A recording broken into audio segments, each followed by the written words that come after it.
I remember when the Florida Panthers revealed their first jerseys way back in the day, and these aren't them, of course. This is a Reebok.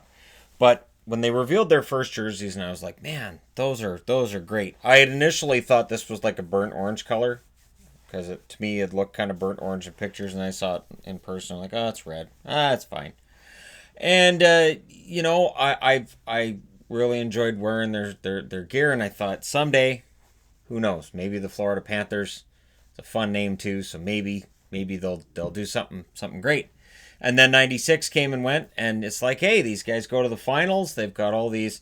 It was sort of like what Vegas did in 2017. Very similar in that you've got all these guys who were kind of cast offs, players who weren't really thought of to be anything necessarily special, but they all came together, they coalesced, and they created something great. Florida hasn't won a damn thing since. Not even close. And it looked like going into this season, maybe things are going to change. Maybe this is the year that things change. You bring in Quenneville as your coach. Good job. You sign Bobrovsky as your goaltender. Seems like that'll fix things too. And everything looks pretty good. Because Florida, the underlying numbers with Florida had always been good. Not great, but good. And the idea was, all right, this should do it. They should be right up there with Tampa, Boston, and Toronto as the best in the division. And while they're still alive for a playoff spot, they're not exactly kicking doors down, and they're not being picked as a team that's suddenly going to get hot and go into the playoffs. And it's odd to look at their structure. So I want to take a look at where they've been. So we look at their record, and again, with these videos, I always look back to the year after the lockout shortened season. Because lockout shortened season, only 48 games. And again, some of the numbers, you can extrapolate them out to 82 games, but they're odd. So 2013, 2014, they had 29 wins, 45 losses, 8 overtime losses, 66 points. Goals for, their 28th. Goals against, their 29th. Tim Thomas had a 909 save percentage. You remember he played for Florida? Bet you didn't. Luongo, 924 after he came in. They trade for Luongo, and there's talk about, hey, can Luongo and Thomas coexist in the locker room? Luongo said, that's fine. I could totally coexist with, oh, they traded him? Oh, that's okay. And Markstrom, 874 save percentage before being traded to Vancouver, which is part of the reason why Vancouver fans lost their minds for that trade, because Markstrom's numbers were brutal with Florida that year. So the following season, the thought was, all right, so with Luongo, maybe they go back to the playoffs. 2014, 2015, they had 91 points. Goals for, they were still at 25th. They can't score. Goals against, they're at 18th. That gets better. So they move up 11 spots when it comes to the goals against. Luongo with a 921 save percentage. Montoya, 892. And Ellis, 914. So overall, Luongo, solid goaltending for the Florida Panthers, but they can't score. And for Luongo, he had to be going, and I'm home. Because that's how it was before he left Florida. So 2015, 2016, this is a great year for Florida. And this was the year that it looked like maybe something really good was going to happen. They go 47, 26, and 9. They have 103 points. They're 6th in goals for. They're 6th in goals against. All the numbers are good. Luongo, 922 save percentage. Montoya, 919. They go into the playoffs, and they're out in the first round. So 20 years after the big run to the Stanley Cup final, it looks like maybe they can do something, and then they're out in the first round. And so, very disappointing, but 103 points. Goals for and goals against are both good. Luongo looks great. So, here we go. Sustained success. Nope. 2016, 2017, they had 81 points. So, they dropped by 22 points. Goals for, 23rd. So much for the scoring. Goals against, 20th. Everything's falling apart. Reimer has a 920 save percentage. Luongo, 915. Reimer kind of outperforms Luongo that year. So Reimer comes in via San Jose, where he'd gone after Toronto, and James Reimer performs pretty darn well. But the overall defense is the problem, and this is where that narrative starts. That the goaltending's fine, the defense, not so much. 2017-2018, they finished with 96 points, and this is where the West is not as good as the East argument comes in. They would have been a playoff team in the West, but they're not because they're in the East. And so they're 14th in goals for, they're 18th in goals against. Reimer with a 913 save percentage. Luongo, who was hurt for portions of that year, 929 save percentage. Arguably one of Luongo's best seasons in his career in 2017-2018. Reimer played well enough, but they just barely miss out on a playoff spot. So Florida, the narrative continues of they're not good enough to make the playoffs. So last season, right? And this is, of course, after they've gone through the Gallant and the Tom Rose stage, and everything's just kind of up in the air. They finished with 86 points. They're 9th in goals for. So that's the best they were in goals for other than the 2015-2016 season where everything's great. 28th in goals against. And goaltending was a problem last year. Luongo, 899 save percentage. He was done at that stage. Reimer with a 900 save percentage. They let him leave as a UFA. Montembeault, 894 save percentage for him. But he played well enough that I felt, and I guess Florida did too, he should be allowed to come back and get a shot at a backup position. So for Florida, goaltending. We got to fix the goaltending. And if we get out a defenseman or two, we're good. So they go out and they get Anton Stralman as a free agent, considered to be a pretty good signing at the time. And they go out and get Bobrovsky, an expensive but supposedly a good signing. Now, just speaking from a personal standpoint, I don't like giving a goaltender that much money into the cap. I know that's me, but you look at goaltenders that win Stanley Cups, goaltenders compete for Stanley Cups, and it's rare that the goaltender makes a crap ton of money. And so we're left in this situation where Bobrovsky kind of has to be the savior for the Florida Panthers. Now, currently, as I'm recording this, they have 33 wins, 26 losses, 8 overtime losses. They have 74 points. They're on pace for 90.5, so they can end with 90, they can end with 91. That doesn't make the playoffs in all likelihood. Goals for right now, they are 6th in the National Hockey League. 6th. Goals for has not been a problem for them during the season. Goals against, they're at 29th. This wasn't supposed to happen again. Their goals against is the worst that it's been in relation to the rest of the league since 2013-2014 when they had 66 points. But last year they were 28th. So they've gone from 28th to 29th. This is under Joel Quenneville, who's considered to be one of the best coaches ever. So we can't point our finger and say, well, it's Quenneville. But now the finger pointing will start. Because if Florida ends up coming up short, if they end up with 90 points and miss the playoffs, something has to give. Now, what's interesting is, of course, ownership has come out and said, we want to shave $10 million. That's what's come out anyways. They want to shave $10 million from the budget. I can't necessarily see anything wrong with that, although it does kind of hurt the team's chances going forward. If you're a 91-point team with Bobrovsky making $10 million a year, putting up a 900 save percentage, and you cut $10 million from the budget, you're going to have to lose some of these expensive guys and bring in kids. Kids are going to make more mistakes. Odds are it's going to be a tougher time for the goaltenders. Now, Drieger with a 932 save percentage, Montembeault with an 890. Let's go back to Drieger. Drieger with a 932 save percentage has been announced as the starter for tomorrow's game against Montreal. Interesting, and they will be retiring Roberto Luongo's number tomorrow as well. Another reason of doing a Florida video today, because I thought it was timely. But it's interesting to see Drieger getting back-to-back starts, because Montembeault's making a lot of money. And I'm pretty sure it's buyout proof as well. So, and even then, how many years would they owe money on? Like 14, because you double the length of the remaining contract. It's ridiculous.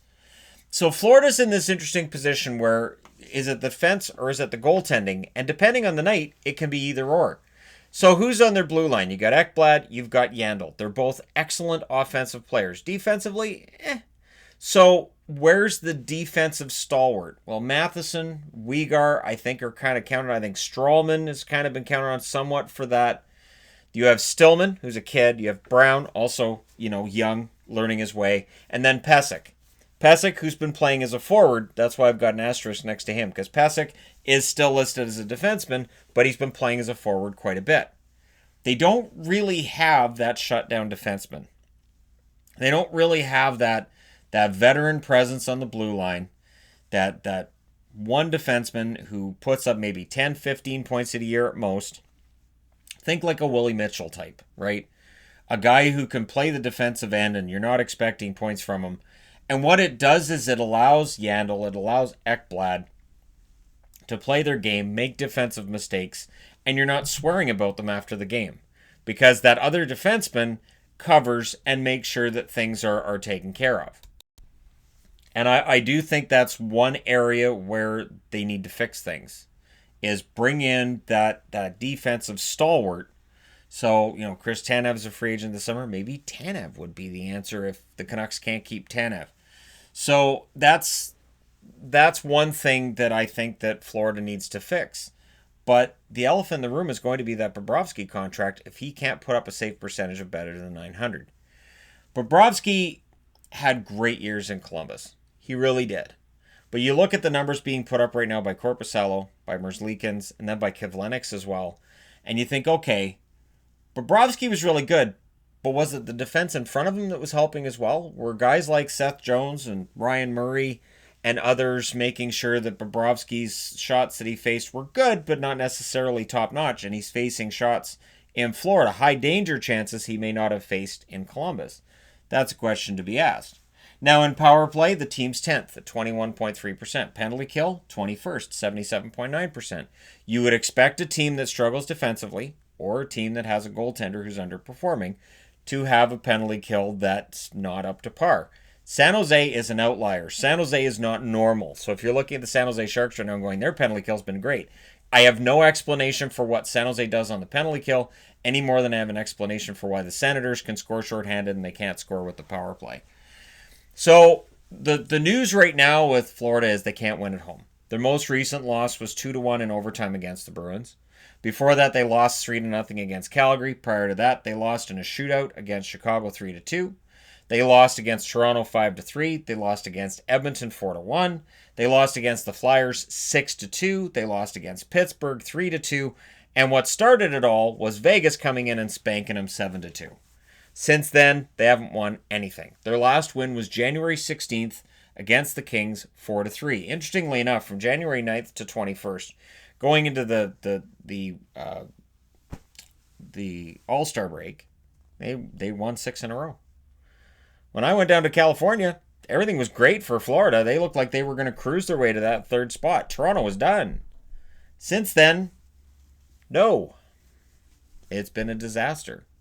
What's interesting is they've only scored 13 goals during those 8 games. They've allowed 33 if you include the shootout goal as a goal against. Some stats don't, some stats do. Like some people in there's some sites in their standings will include that shootout goal against, some won't. I believe the NHL does in their official standings count the shootout goal against. So that's 33 according to the NHL's official stats. But 32 if you don't want to include the shootout goal against.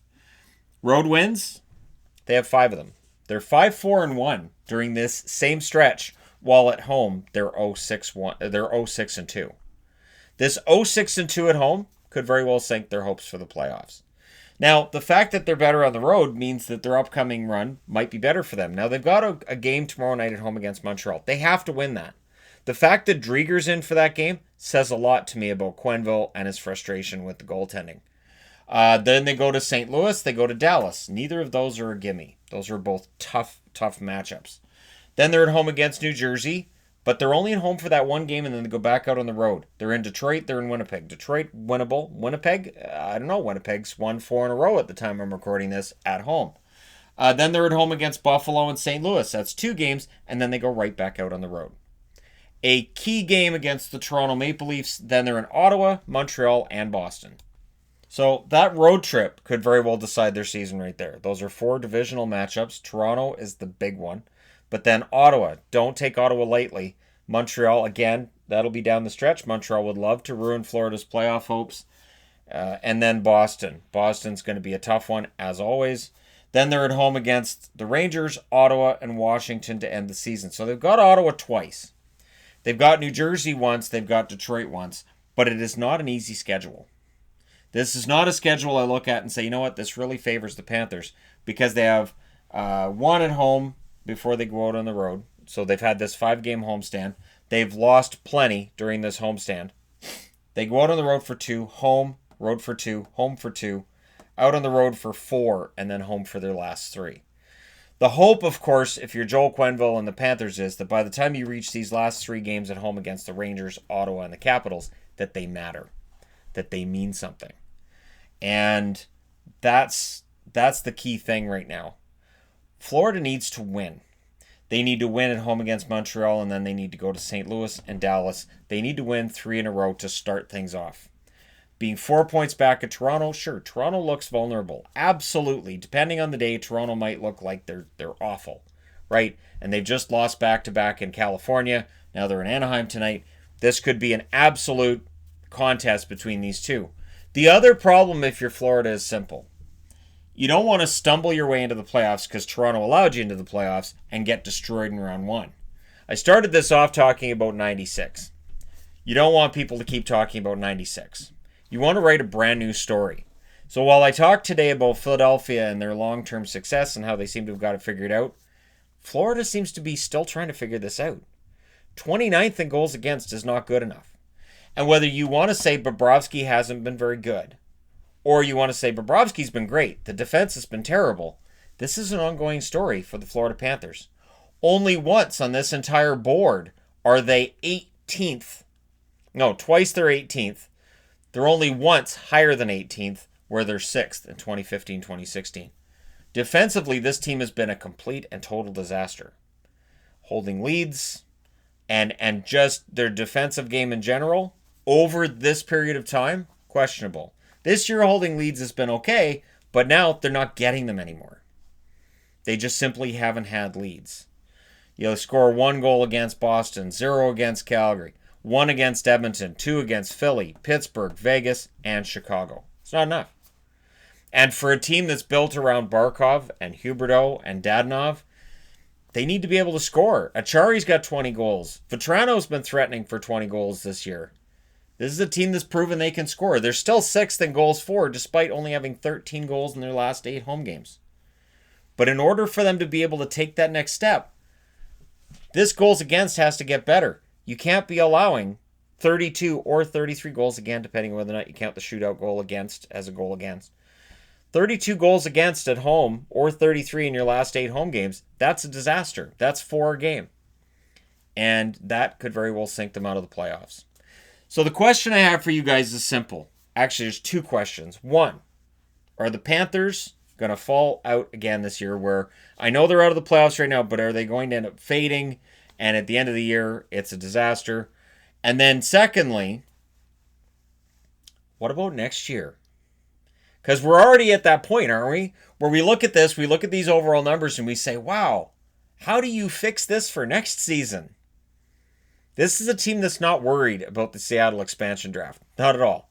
I don't think there's any doubt in my mind anyways that with Bobrovsky's numbers, expose him.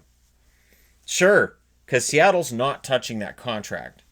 Expansion teams looking at going $10 million for how many years? Nah, I don't think so. But I don't know if they'd touch a blue liner either. And that's the question, is what does Florida do next year if this trend continues? They end up being 29th in goals against, and they completely miss the playoffs in a year where they were supposed to get better defensively, and they were especially supposed to be better in net. Let me know your thoughts in the comment section below as always. Don't forget to hit like and subscribe if you're browsing your way through, you just happened upon this video. And I'd like to give a shout out to patrons Heath Dewson, Jamison Sanders, and Jeff Reeser for their continued support for the channel on Patreon, for helping to allow this to continue to be a thing, and for me to be able to put videos like this together. So let me know your thoughts in the comment section below. Don't forget to hit like and subscribe, as I said, because almost 135,000. So just go ahead and just do that. All right. Thanks again for watching. And again, I want Florida to succeed. I want this storyline to change because I'm tired of predicting they're going to get better and then they don't. So let me know your thoughts. I will talk to you again soon.